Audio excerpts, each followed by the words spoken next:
Hello everyone. Hi, this is Alok Ojha. Welcome to StudyIQ IAS English.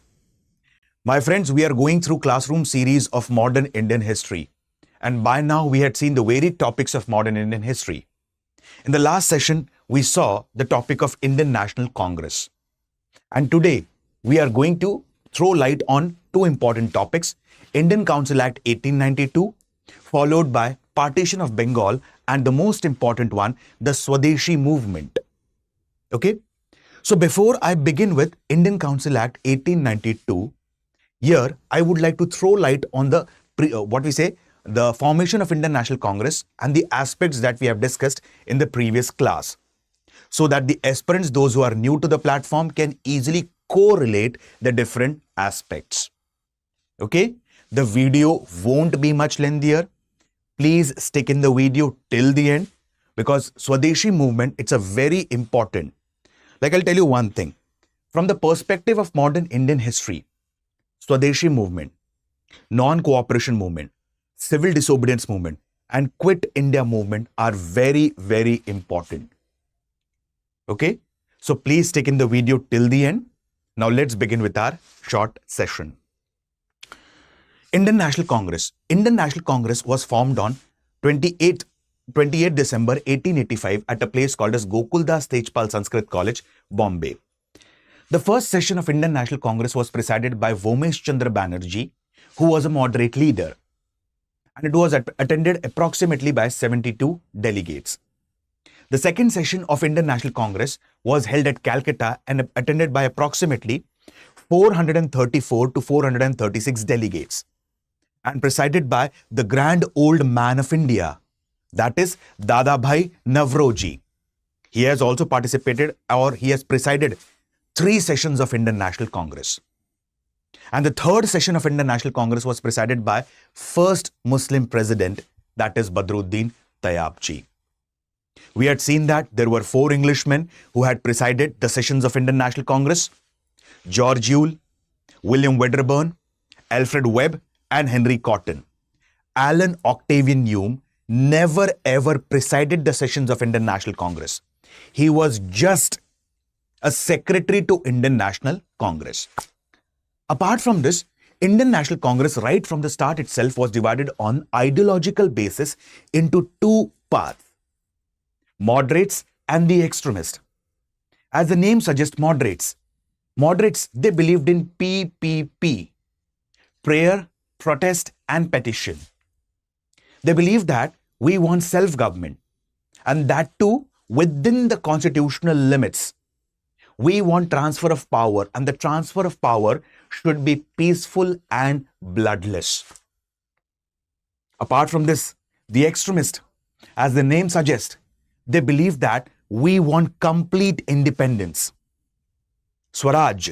In simple words, Bal Gangadhar Tilak ji had said, Swaraj is my birthright and I will have it.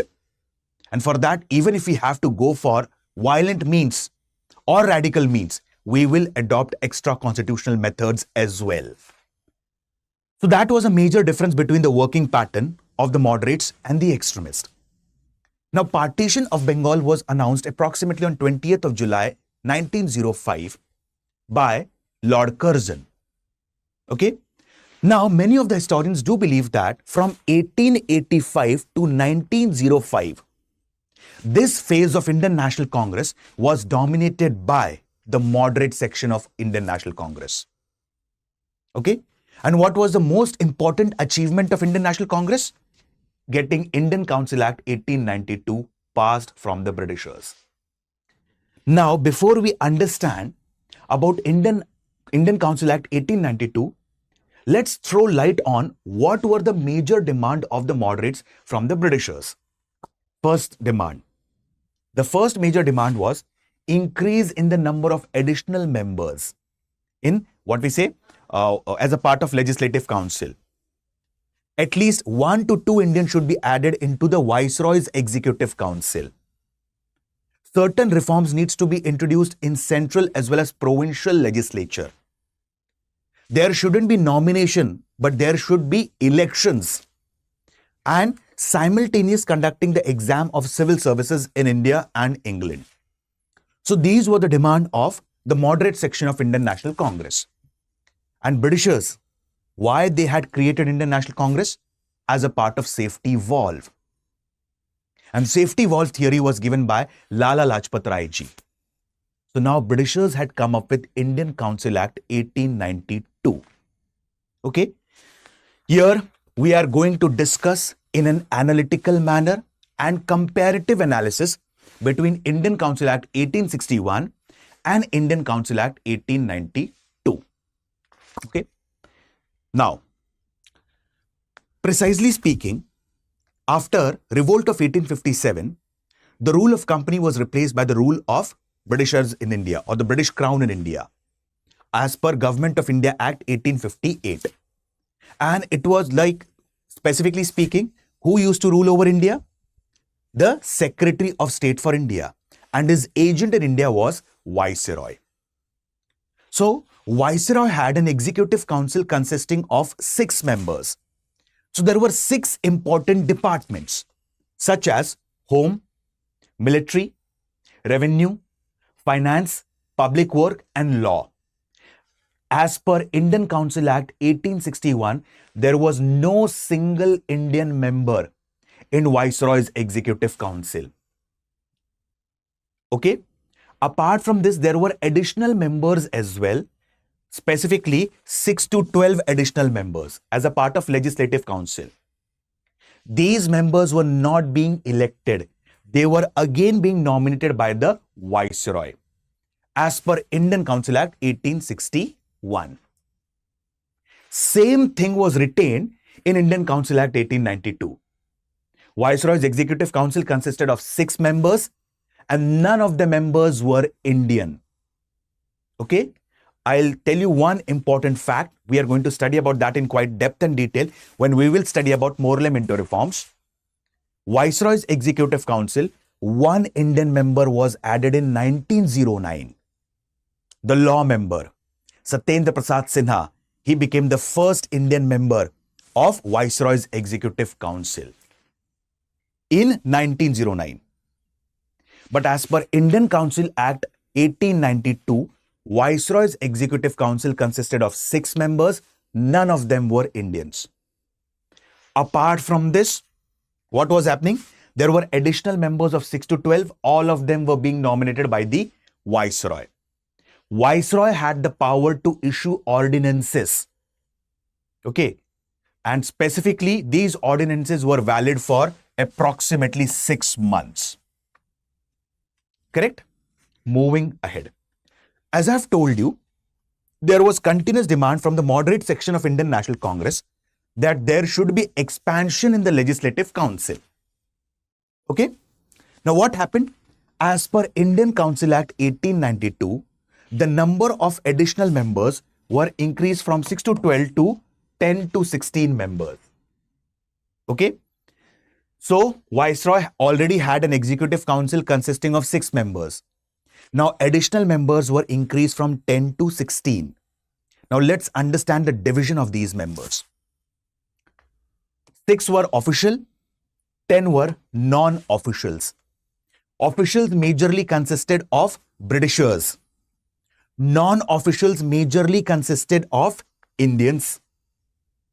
All these 6 official members were being nominated by Viceroy. Now let's understand the distribution of non-officials. Out of 10 non-officials, 5 were nominated by the Viceroy. Then specifically 4, they came from provincial assemblies of Bombay, Calcutta, Madras and Northwestern provinces. Okay? And 1 from Chamber of Commerce, Calcutta. So this is the distribution of 10 to 16 additional members. Okay? I'll repeat the points again. Viceroy's Executive Council consisted of 6 members, none of them were Indians. Additional members were increased from 10 to 16. Now, division of them, 6 were officials, which mainly consisted of Britishers. 10 were non-officials, which mainly consisted of Indians. These 6 were directly nominated by Viceroy. Out of 10, 5 were nominated by Viceroy, 4 came from the provincial assemblies of Bombay, Calcutta, Madras and Northwestern provinces, and 1 from Calcutta Chamber of Commerce. Initially, there was no discussion on the budget as per 1861. Now, there was an increasing demand in Indian National Congress that Indians should be included in discussion on the budget. Okay? Plus, Indians should be allowed to ask a question. So here, a law was made as per 1892. Budget can be discussed. Question can be asked by giving prior notice of 6 days from whom you are expecting the answer to come. Okay? So you have to submit a 6 days prior notice before asking a question on any particular matter in the budget. Okay? And apart from this, you cannot ask supplementary question. On top of this, budget was non-votable. Very simple words, like there was one more demand of Indian National Congress that the expenses of the budget, okay, the military expenses and the civil administration expenses should be reduced. And these expenses should be utilized for the welfaristic approach. So you can put your point, but you cannot vote on that. So what's the point in what we say discussing the budget if you do not have any voting power? So what happened here? You can discuss the budget, but you cannot ask supplementary question. You can ask a question by giving 6 days prior notice. There is no right to vote on the budget. And then comes provincial legislatures. In provincial legislature, it consisted of an elected body which was indirectly elected. Okay, by moneylenders, zamindar, capitalist, then members of the Chamber of Commerce, university boards, district boards, municipalities. They elected the member of the provincial legislatures. So this was nothing but Indian Council Act 1892, which as per moderates was one of their achievements. Clear?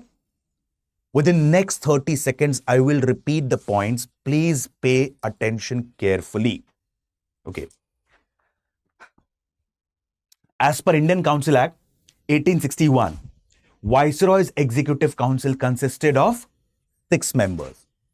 All the 6 members were Europeans, Britishers. There was no single Indian member in.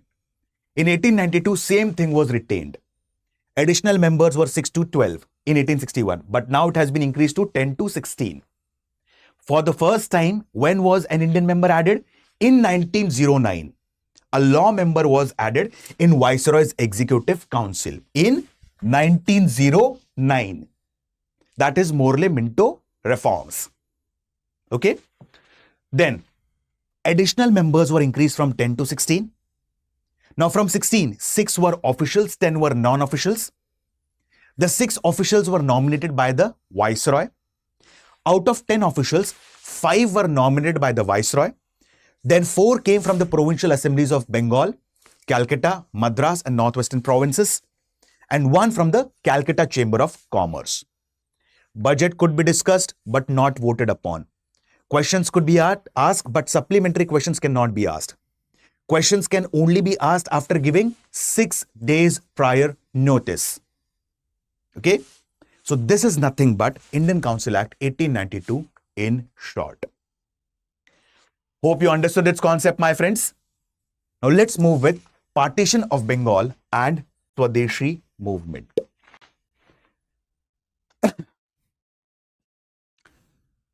If you observe the diplomatic approach of the Britishers in India, you will come to know one important thing. And what's that? Britishers have always followed 2 major policies in India: divide and rule and carrot and stick policy. Divide and rule basically means what? Creating differences between the people in the name of religion, on the casteist line, and sometimes also on the regional lines. In the further session, we'll be studying about the Simon Commission. And as a part of Simon Commission, more autonomy was given to the provinces in comparison to the center. And when provinces become more stronger than the center, these provinces will start dictating terms and conditions to the center. Correct? And the basic idea of Simon Commission was to create a weak center and strong provinces. And this will promote regionalism. And regionalism is an antidote to nationalism. Then, communal award announced by the Britishers. Here they were trying to divide the people on casteist lines. So that is nothing but divide and rule. And carrot and stick policy. Very simple words, Britishers knew one thing. If we have to suppress one particular section of Indian National Congress, we need to pacify the other section of Indian National Congress. And specifically, Britishers knew about the internal dissensions between Indian National Congress. That Congress was divided on ideological basis into moderates and extremists. So, at that time, the Bengal province, it was quite big. It consisted of West Bengal, East Bengal, that is present day, Bangladesh, Bihar, Odisha, and so on. And it had a population approximately of 78 to 80 million. On 20th July 1905, Lord Curzon, who was the Viceroy of India, announced the Partition of Bengal. And he announced the Partition of Bengal on what pretext? On the pretext that Bengal has become too big to be administered by a single Viceroy. In such a situation, what could have been done? If Bengal is such a huge province, you could have appointed additional Governor General. Isn't that so? What did Dalhousie do previously? He came up with non-regulation system. And what is non-regulation system? Any territory that was being conquered, a commissioner was appointed for that territory. And the commissioner would be reporting to the governor of that respective province. Same thing could have been replicated here. But no, you had certain different hidden or intrinsic agenda. And what was the intrinsic agenda of the Britishers? East Bengal was a Muslim majority province. And West Bengal was a Hindu majority province. Britishers wanted to divide the region of Bengal on communal lines. And this will hurt the Hindu-Muslim unity. Why? There's a reason behind this. Initially, we have seen Sir Syed Ahmad Khan, he was loyal towards Britishers because he believed that if we remain loyal towards Britishers, some or the other day, they are going to repay back us for our loyalty. In fact, he was given the knighthood by the Britishers for his loyalty. And when Indian National Congress was formed, although Syed Ahmad Khan did not form any parallel political party, but at the initial stages, he urged certain section of the Muslim to stay aloof from the politics of Indian National Congress. Why? Because he knew one thing, or he said that Indian National Congress was a party of politically elite Hindus, which was not correct.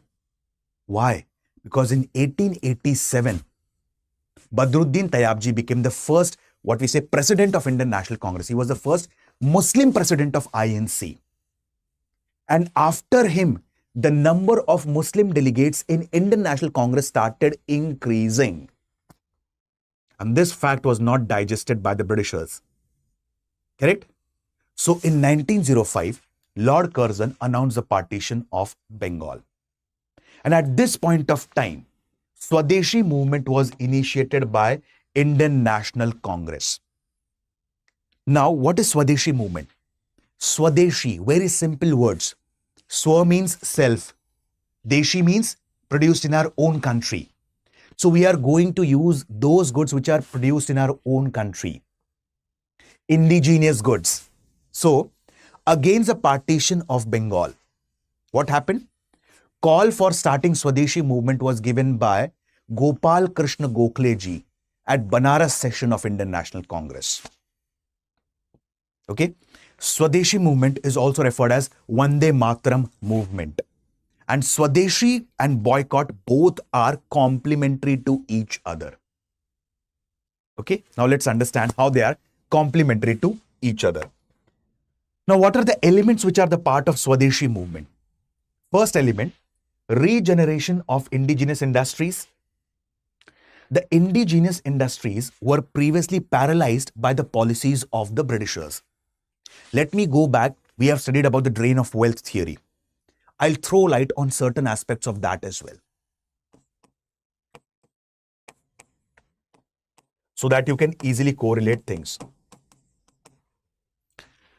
When Britishers came to India, they forced our peasants to go for commercial cultivation. And agriculture majorly is categorized into two important categories: subsistence agriculture and commercialized agriculture. In subsistence agriculture, I will cultivate only those crops which are important for sustaining my livelihood. But as a part of commercialized agriculture, I will cultivate those crops which are high in demand in the national as well as international market. Tobacco, cotton, poppy, opium, sugarcane, and so on.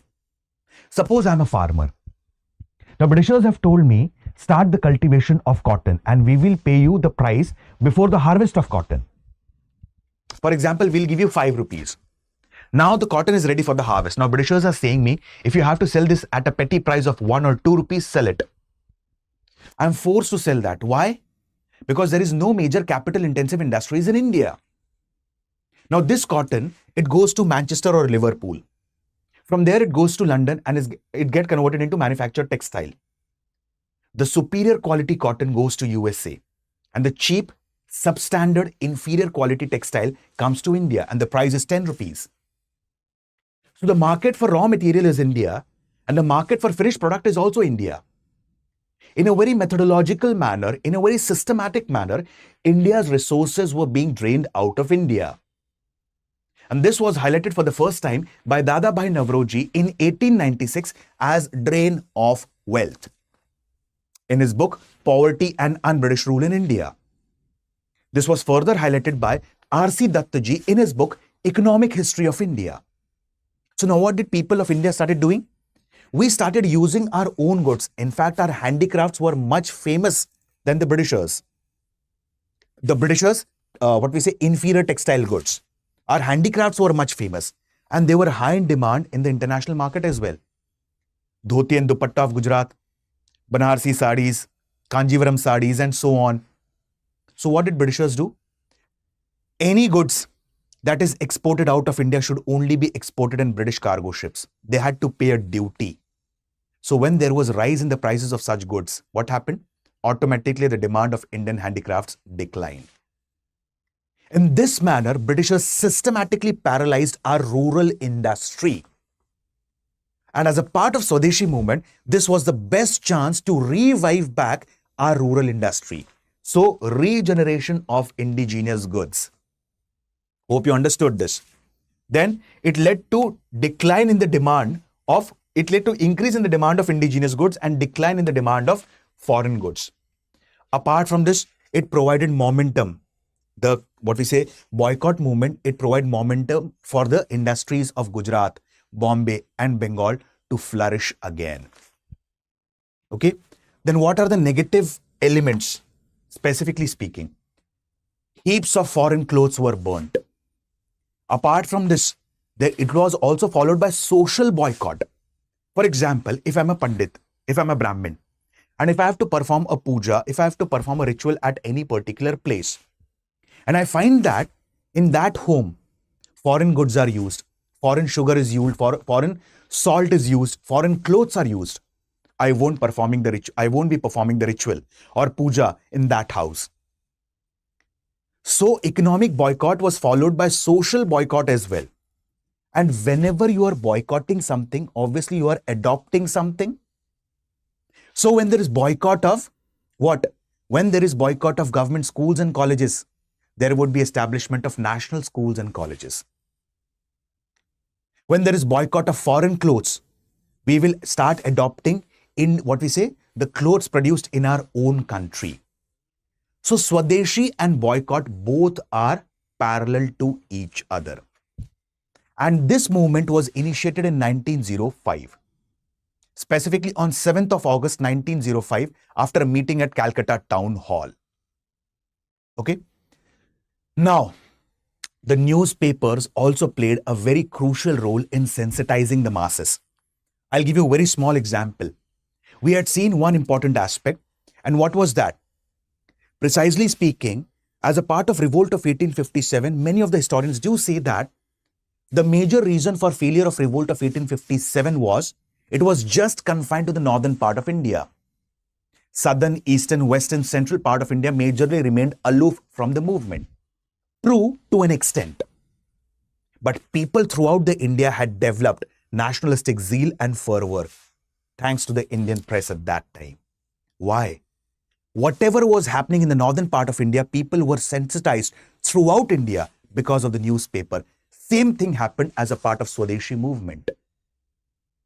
Different newspapers such as the Bengali, Hindu Patriot, Amrit Bazar Patrika, Sanjeevani, Bang Bhashi, they played a very major role.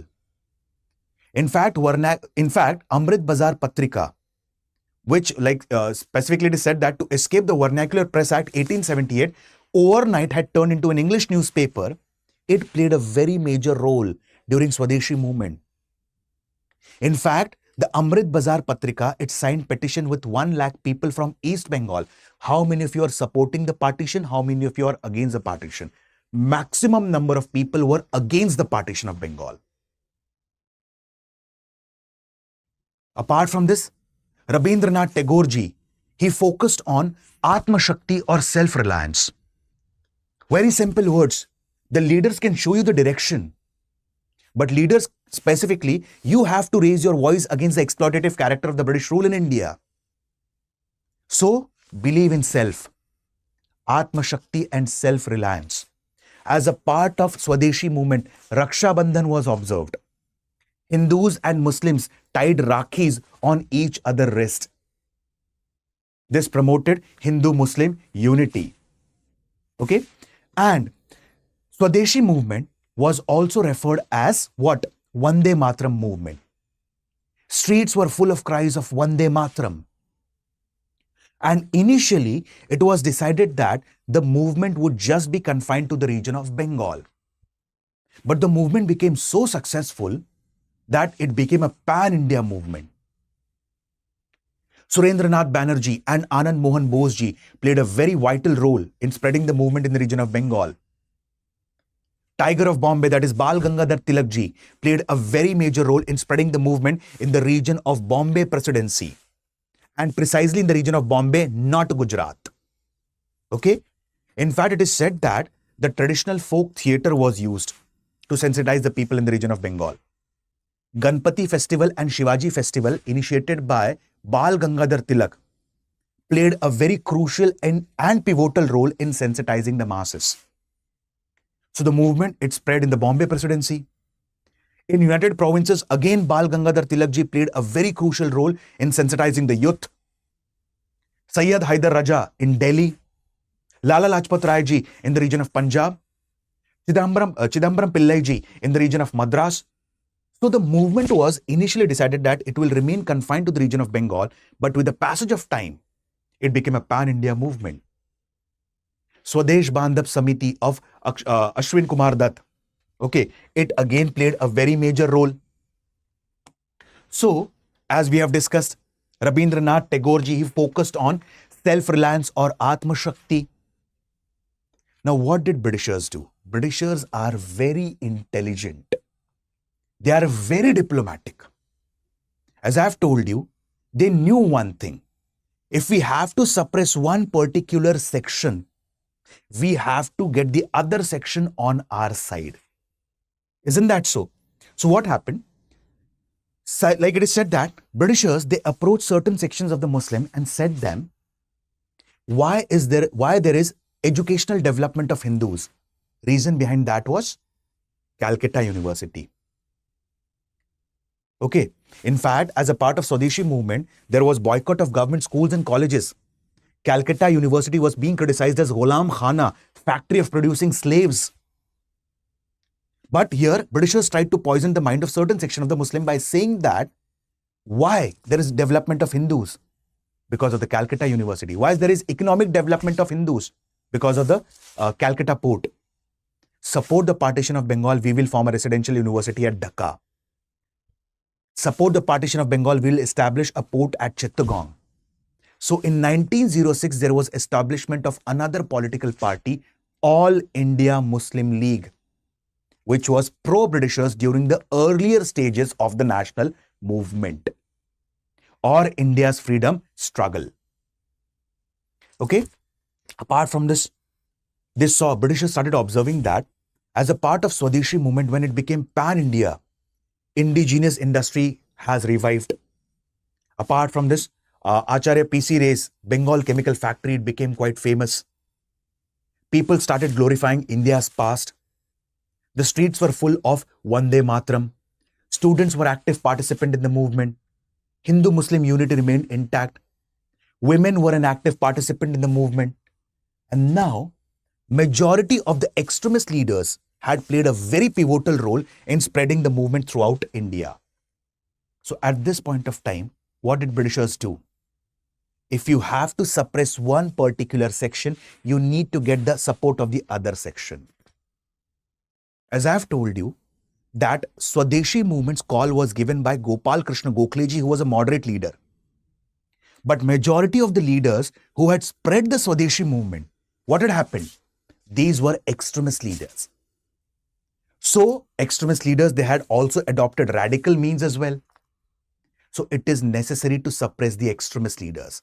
And for that, you need to get the moderates on your side. So the very first question arises here that if the Swadeshi movement was that successful, then why did the movement fizzled out?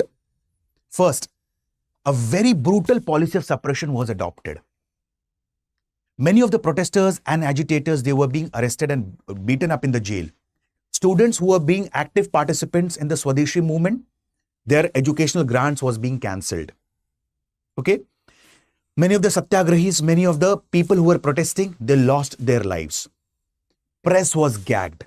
Many of the extremist leaders were arrested. Bal Gangadhar Tilakji, he was sent to Mandalay jail for the next 6 years. Bipin Chandrapal retired from the active politics. Aurobindo Ghosh is settled in Pondicherry. Lala Lajpat Rai ji, he went to US, then to England. So majority of the extremist leaders were put behind the bars, or specifically, they were out of the country or retired from the active politics. And moderates, they were offered bait of fresh reforms, which is referred as Morley-Minto reforms or Indian Council Act 1909. So by offering the bait of fresh reforms, they got moderates on their side and started suppressing the extremists. In this manner, Swadeshi movement, which was very successful, got fizzled out. And the most important event was specifically what? Surat split of 1907. After 1907, the moderates and extremists parted their ways, and this is what the Britishers wanted. Finally, in 1916, there was merger of whom? The moderates and the extremists at Lucknow session of Indian National Congress, presided by Ambika Charan Muzumdarji. And again, there the major role was being played by Annie Besant and Bal Gangadhar Tilakji's Home Rule League movement. So this was in short about Indian Council Act 1892, Partition of Bengal and Swadeshi movement. Hope you understood the points. In the coming sessions, we will throw light on 3 important aspects. That is formation of All India Muslim League by Aga Khan, Nawab Salimullah of Dhaka, Nawab Moshin ul Mulk. Followed by, specifically, after that, we will throw light on Surat split. Why moderates felt that working with extremists is like entering into dangerous waters. Why extremists felt that working with moderates is like, or moderates are a drag on the movement. And that became a major cause for the split. And finally, Indian Council Act 1909 or Morley-Minto reforms. Got it? My friends, December batch has started recently. It has just started on 9th of December. And it's a batch for target year 2027. It's a complete English medium batch. The batches are also available in bilingual mode, that is Hindi plus English. Separate batch for Hindi medium, but there is also a separate batch for English medium completely. all the subjects would be taught to you corely in English language. History, geography, polity, economy, science and tech, current affairs, and so on. Followed by proper answer writing practices, one-to-one mentorship, proper material, that is PDF would be provided to you after the class, plus the booklets would be provided to you by the StudyIQ. And the prices are quite affordable and starting at 12,999. So use the code Alok Live that is flashing on your screen to get the benefits of these batches. Okay, the batches are also available for 2028 and admissions are also ongoing for the SIP batch. So use the code Alok Live that is flashing on your screen to get the benefits of these batches. So with this, I'll stop my words for the day. See you guys with the next session. Thank you and have a wonderful day. Bye-bye.